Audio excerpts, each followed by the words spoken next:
माँ भगवती गंगा का स्नान। प्राय लोग कहते हैं कि काशी का जल घर लेके नहीं आना चाहिए,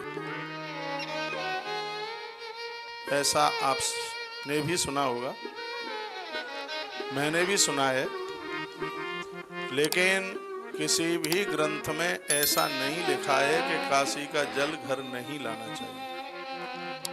मैंने तो 18 पुराणों की कथा, पुराण उपपुराण सब ग्रंथ गए। लोग कहने को, आजकल लोगों की विद्वता इंटरनेट पढ़ के ज्यादा होती। गूगल में लिखा है कि काशी का जल इसलिए नहीं घर लाना चाहिए क्योंकि वहाँ की हड्डियाँ बहती हुई जा रही हैं, वहाँ की राख बहती हुई जा रही है, और उसको यदि आप लेके आ जाते हैं तो वो प्रेतात्मा आपके घर में बाधित हो जाती है। और किसी प्रेतात्मा को बांधना ये अपराध है। प्रेतात्मा को बांधना ये कोई साधारण बात नहीं है।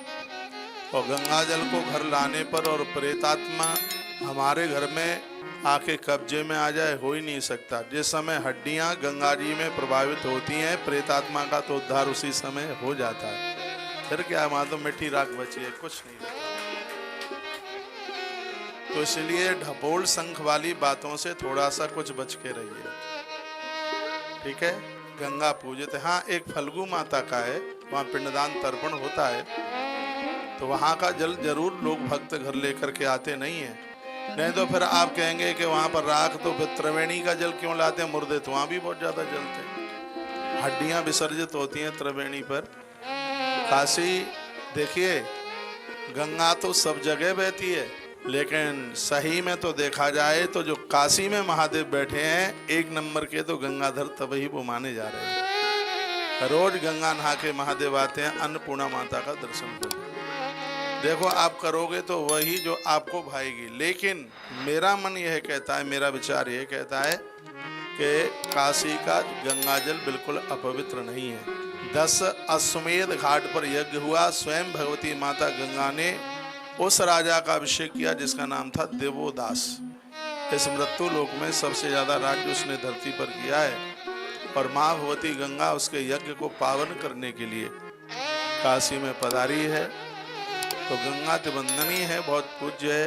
भगीरथी गंगा के लिए ऐसे शब्द कह करके ऐसा लगता है कि हमने गंगा मैया का अपमान कर दिया है। गंगा बिल्कुल पूजित है, बिल्कुल वंदित है।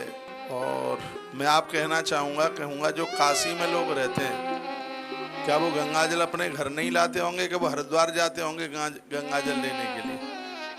काशी में रहने वाले, काशी के आसपास रहने वाले लोग अपने घर के लिए गंगा जल काशी से ही लेके आते हैं।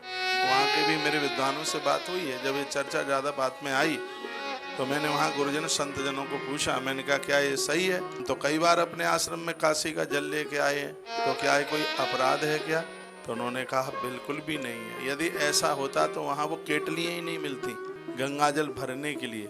यदि वहाँ पर आपको गंगा जल ही मिल रही है, केटलियाँ मिल रही हैं, तो ये बिल्कुल सही है कि गंगा अति पूजित है और गंगा का जल बहुत ज़्यादा शुभ है। तो काशी के जल को लाने में कोई भी अपराध नहीं है। आज सुबह गंगा जल पूजन हुआ, शायद काशी का ही गंगा जल था जो सुबह हमारी पूजा में आप लोग बैठे थे पूजने के लिए। हाँ, काशी से ही आए ना, प्रयागराज से लेकर के आए। तो मैंने तो बिल्कुल पढ़ा नहीं है कहीं भी। हाँ, मैं यदि पढ़ लेता तो बहुत पहले ही मैं आपको बोल देता कि काशी का गंगा जल नहीं लाना चाहिए। यहाँ तो ये लिखा है, गंगा विश्वेश्वर काशी जागृति तृतयम यत तत्र नई श्रेय श्री लक्ष्मी लभ्यते चित्त मत्र किम। जहाँ गंगा, विश्वनाथ और अन्नपूर्णा, ये काशी में तीनों का सन्निधान है, वहाँ निश्रेयसी लक्ष्मी पारमार्थिक सिद्धि प्राप्ति के लिए वे बैठी है। जो काशी में पहुंचकर इन तीनों का दर्शन वंदन प्रणाम करते हैं, माँ लक्ष्मी उनके संग संग उनके घर तक पहुंच जाती है। तो विश्व हित में भगवान विश्वनाथ, विश्व हित में काशी में गंगा और माता अन्नपूर्णा, ये तीनों विराजित हैं। तस्मात् च्युतो विशुद्ध्यर्थम काशी नाथं समाश्रय। काशी खंड में इस बात का वर्णन किया कि चित्त की शुद्धि के लिए काशी लोगों को जाना चाहिए। वहाँ विश्वनाथ भगवान का पूजन करें, उनकी शरण में रह करके वह अपने अपराधों को नष्ट करें। मेरे सामने काशी खंड है, इससे बड़ा ग्रंथ काशी महात्म्य में अभी तक कोई है नहीं। मेरे सामने ये स्कंद पुराण का एक पूरा का पूरा भाग है।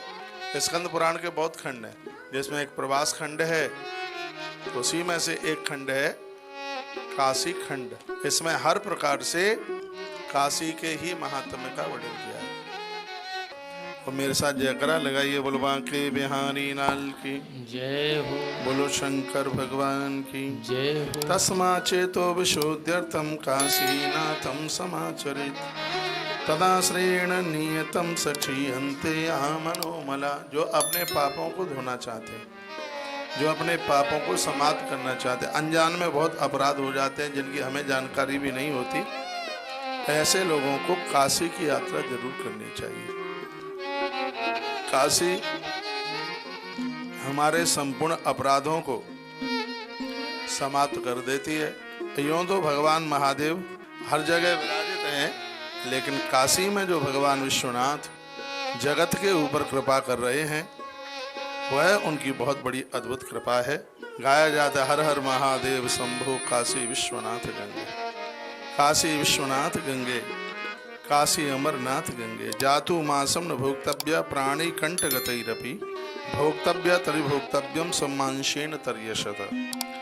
वर्णन किया गया है, कहा कि नरक से बचने के लिए काशी इस जीव का, मनुष्य का तो उद्धार कर ही देती है। काशी में यदि पशु पंछियों की भी मौत हो जाए तो वह भी कल्याण पाकर भगवान के धाम के लिए चले जाते हैं।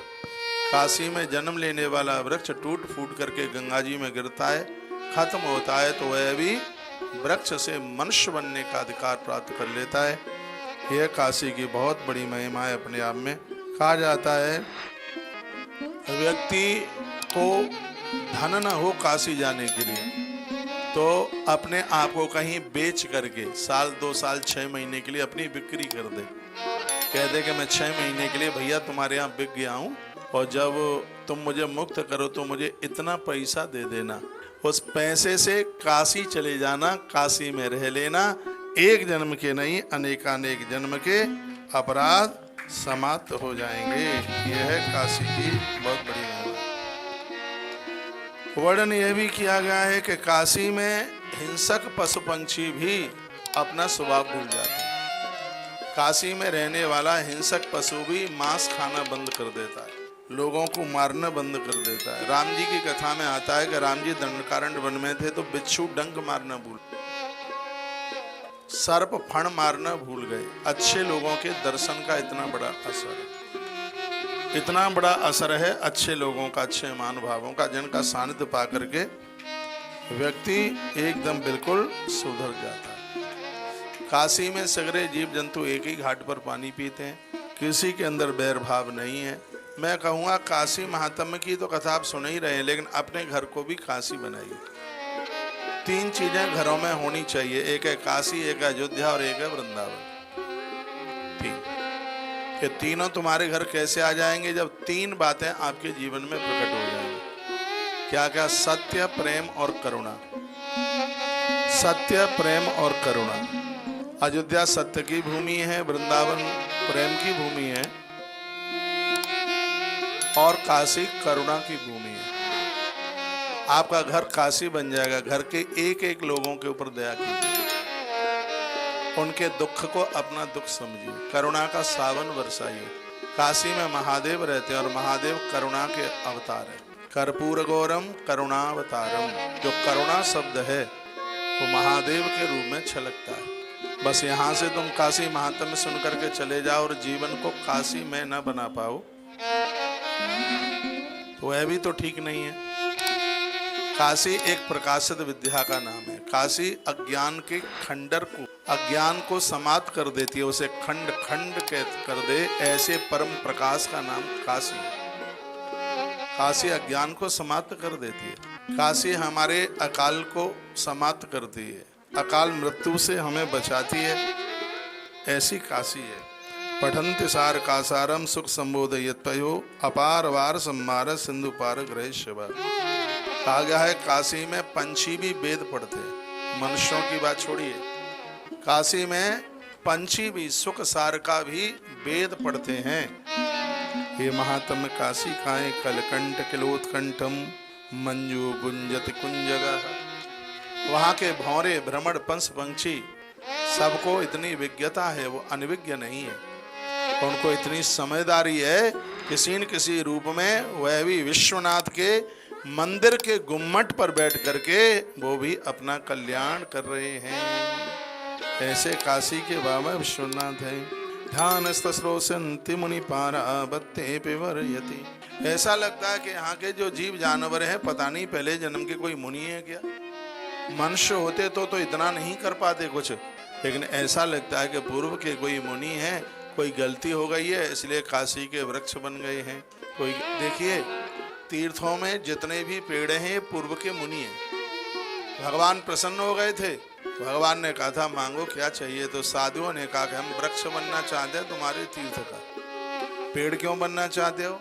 पेड़ इसलिए बनना हम चाहते क्योंकि इंसान बनेंगे तो धोखे से कभी तीर्थ से अलग चले जाएंगे, यदि वृक्ष बनेंगे तो हमेशा हमेशा के लिए वहीं गड़े रहेंगे, इसलिए अपने यहाँ का, अपने तीर्थ का हमें वृक्ष बना दीजिए। तो संतों ने तपस्या करके भगवान से वृक्ष बनने का वरदान मांगा, इसलिए तीर्थों में जितने भी ये वृक्ष हैं वो सब महात्मा हैं, इसलिए कभी भी तीर्थ के पेड़ को नहीं काटना चाहिए। हमारे आश्रम के सामने बाएं हाथ पर, तुलसीवन आश्रम के बाएं हाथ पर बिल्कुल ऑन वे, बिल्कुल परिक्रमा मार्ग के बीच सड़क पर एक नीम का पेड़ है, नीम का पेड़ है एक नीम का, और उसमें सड़क विभाग वाले लोग उसको बार बार काटने को आते हैं। आप विश्वास कीजिए पेड़ में से आवाज आती है मुझे मत काटो, मुझे मत काटो, मुझे मत काटो, मुझे मत काटो। उन्होंने इसको सुना है, ये प्रत्यक्ष घटना है, और वो पेड़ आज तक नहीं कटा है। 20 साल हो गए हैं उसको काटने की व्यवस्था करते करते, और आनंद की बात है कि आज तक उससे कोई वाहन नहीं टकराया।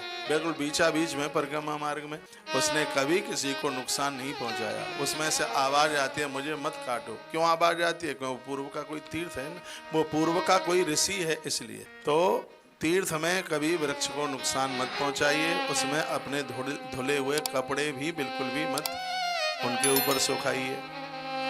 तो यहाँ क्या अद्भुत वर्णन किया गया है कि तीर्थ में जो वृक्ष भी खड़े हैं, यदि उनके नीचे कुछ देर के लिए आप बैठ लेते हैं, ऐसे समझ लेना जैसे आप संतों की कृपा के नीचे बैठे हैं। यहाँ के वृक्ष भी बड़े सुखदायी हैं, दुखदायी नहीं है, वो सुख पहुँचाने वाले हैं।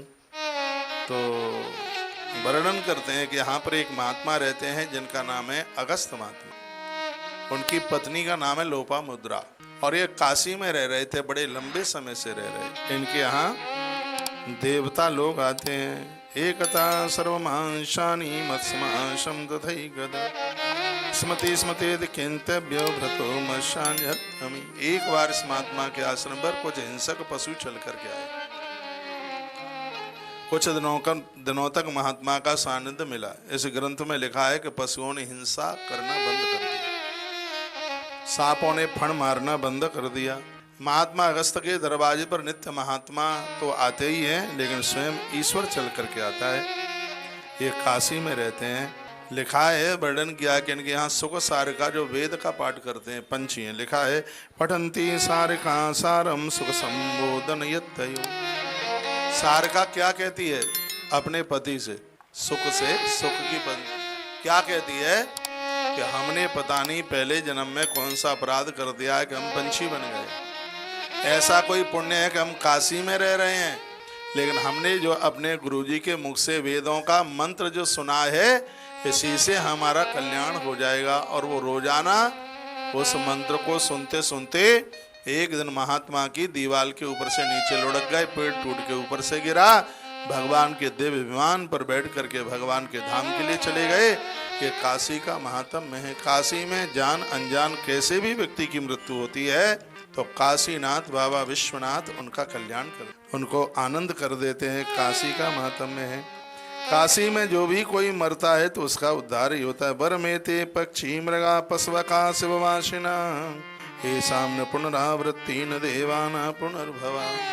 काशी में मरने वाले व्यक्ति का पुनर्जन्म नहीं होता, वो भगवान का पार्षद बन के खड़ा हो जाता है और लंबे समय तक वो भगवान का पार्षद बन के रहता है। फिर कभी भगवान पूछते हैं कि तेरी इच्छा क्या है, तब वो कहता है कि मृत्यु लोक में जाके काशी में आपके स्वरूप विश्वनाथ का दर्शन करना चाहता हूँ, इसलिए आप मुझे धरती पर जन्म दे दें। मनुष्य जीवन पाकर जिसने बाबा विश्वनाथ का दर्शन और गंगा का आचमन और काशी में वास नहीं किया, तो उसका तो मनुष्य बनना ना बनना एक ही बराबर। ये ग्रंथ मेरे सामने रखा है, ये बात इसी में लिखी। मनुष्य जीवन पाकर के जो काशी नहीं गया और बाबा विश्वनाथ का दर्शन ही नहीं किया, उसका जन्म लेना न लेना ये तो एक ही बराबर है। इसलिए 40 गांव के लोग, इसका नाम 40 गांव है या 40 गांव है? हाँ 40 गांव है ना। मध्य प्रदेश में, महाराष्ट्र में। हमने देखा कि यहाँ पास में ही मध्य प्रदेश है, ज्यादा दूर नहीं है।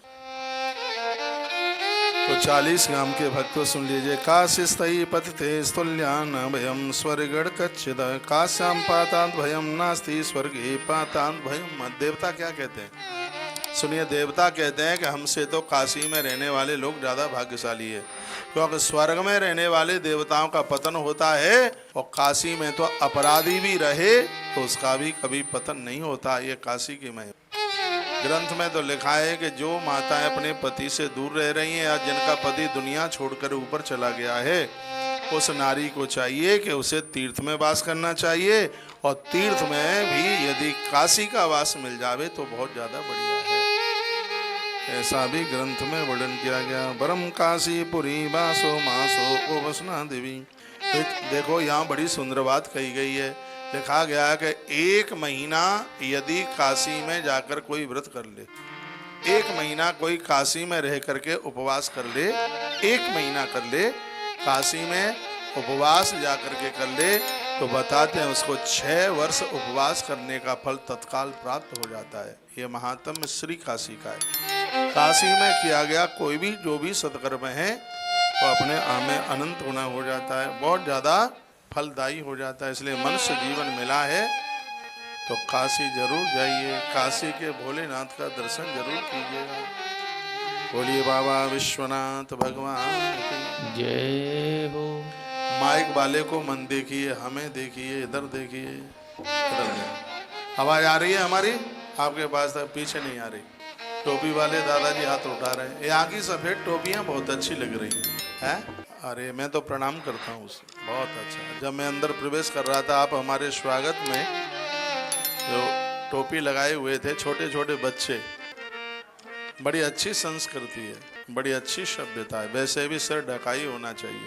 मेरी भी व्यासपीठ पर लोग आते हैं तो मैं उन्हें कहता हूँ हनुमान जी की 200 साल पुरानी गदा है, सिर पर पहुंचेगी तो खोपरिया में दर्द नहीं होगा, इसलिए सिर ढक करके आइएगा। मैं बोलता हूँ हनुमान जी ने दे दिए, स्वयंभू हनुमान जी के जमीन फाड़ के हनुमान प्रकट हुए।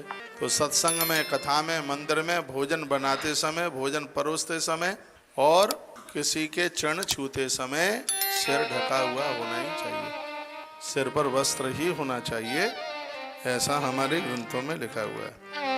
तो वरम वाराणसीरंको निशंको यो यमादपि नवयत्री दशा ये सांगृतोपि दृशो दशः। देवता कहते हैं कि हम स्वर्ग में रहते हैं, लेकिन हमसे ज्यादा भाग्यशाली काशी में रहने वाला रंक है। जो काशी में एक गरीब रह रहा है वो हमसे ज्यादा भाग्यशाली है। देवताओं को पूछा ऐसा क्यों? तो देवताओं ने कहा कि हमारा स्वर्ग से पतन हो सकता है, लेकिन काशी में रहने वाले व्यक्ति का काशी से कभी पतन नहीं हो सकता। यह है काशी का बहुत बड़ा। लायो तो बॉक्स कहीं चालू हो गए।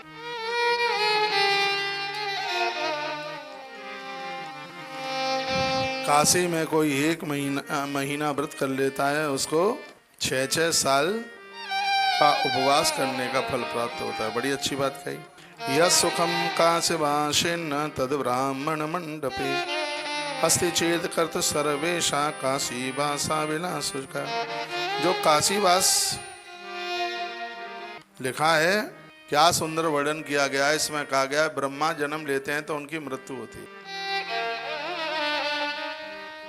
कहा जितने लोग हैं वो समाप्त हो जाते हैं, द्वारा बनते हैं, लेकिन काशी ऐसी है, भगवान महादेव के तेज से काशी प्रकट हुई है।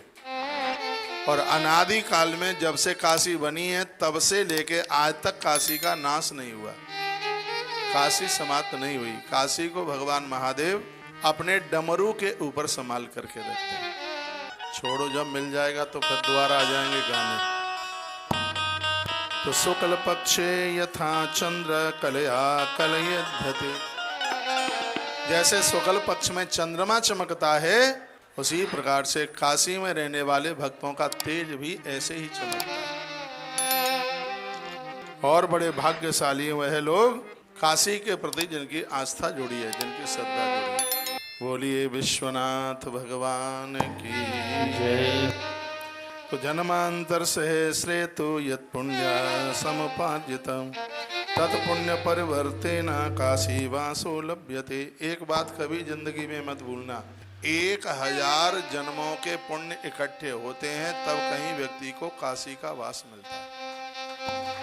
ऐसे ग्रंथ मिले 1000 जन्म, 1000 जन्मों की सिरादे 1000 जन्मों की तपस्या।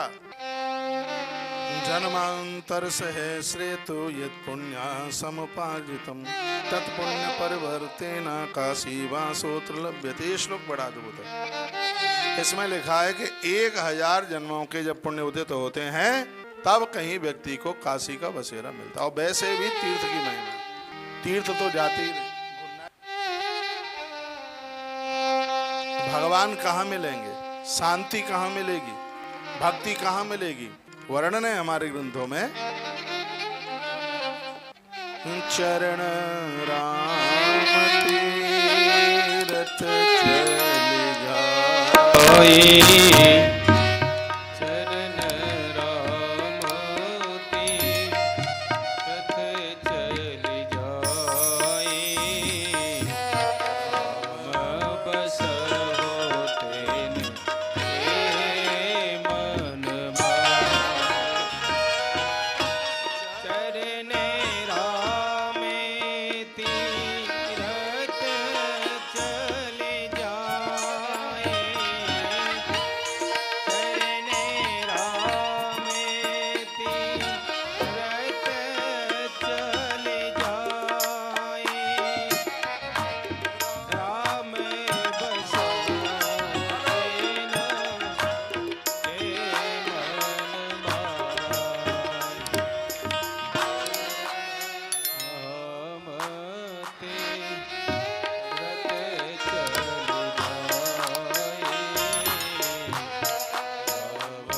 बस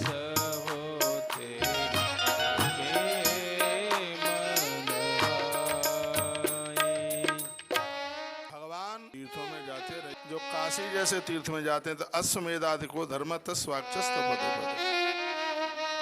उनको सैकड़ों अश्वमेध यज्ञ करने का फल प्राप्त होता है। ये काशी की महिमा है। और ये अतिशयोक्ति नहीं है। जो काशी गए हैं, बंधन पूजन करके आए हैं, बाबा विश्वनाथ का दर्शन करके आए हैं, ये 100% सही है कि 2024 में उन्होंने 100 अश्वमेध यज्ञ कर लिए हैं। ये ग्रंथ साक्षी है। 100 अश्वमेध यज्ञ जो काशी गए, इतना पुण्य उन्होंने प्राप्त कर लिया है। गंगा स्नान, आचमन, संध्या उपासना, जप तर्पण, देव पूजा और भगवान विश्वेश्वर का दर्शन, दान, प्रदक्षिणा, नमस्कार, संत गुरुजों के दर्शन और भगवान का कीर्तन और भगवान का महारुद्र अभिषेक, इन चीजों से धर्म में वृद्धि। एक बार और बोले देता हूँ, यह स्नान उत्तरावाहिनी या तत्ता विश्वेश दर्शनम। जो यहाँ पहुँच करके गंगा का स्नान, गंगा का दर्शन, स्पर्श, आचमन, संध्या उपासना, जप तर्पण, देव पूजा, पंच तीर्थ दर्शन, मणिकर्णिका की परिक्रमा, वहाँ के दर्शन, भगवान विश्वनाथ का दर्शन, पूजन, प्रदक्षिणा, दान, पुण्य, नमस्कार, आरती और भगवान के नाम का कीर्तन, इतनी चीजें वहाँ पर करता है। अतिथि सत्कार, परोपकार, इतनी चीजें वहाँ पर करता है। तो इससे उस व्यक्ति के धर्म में वृद्धि